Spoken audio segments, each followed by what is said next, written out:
ইনস্টাগ্রামে বা মেসেঞ্জারে একটি নোট শেয়ার করার জন্য তারা রাত জেগে খেলা দেখে, রাত জেগে থাকে তারা।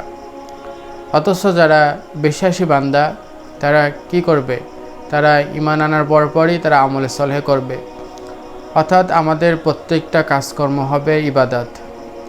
তা আমি রাতে ঘুম পড়া আমার জন্য একটি ইবাদত, এবং সকালে ফজরের সালাত আদায় করতে যাব, তার জন্য আমাকে তাড়াতাড়ি রাতে ঘুমিয়ে যেতে হয়। তো এই যে বান্দারা, এই যে মানুষেরা আছে যারা এরকম রাত জেগে খেলা দেখতেছে সামান্য এটি ফেসবুকে পোস্ট করার জন্য, তারা কি কল্যাণের ভিতর আছে? কখনও তারা কল্যাণের ভিতর নাই। এই জন্য বলতে চাই প্রিয় ভাই ও বোনেরা, আমাদের সময়গুলো খুবই মূল্যবান। এই জন্য ইনশাল্লাহ আমাদের মূল্যবান সময়গুলো মূল্যবানভাবে আল্লাহ তাআলার ইবাদতে উত্তম কাজে ব্যয় করতে হবে।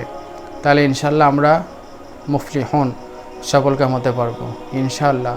আসসালামু আলাইকুম রহমতুল্লাহি ওয়া বারাকাতুহু।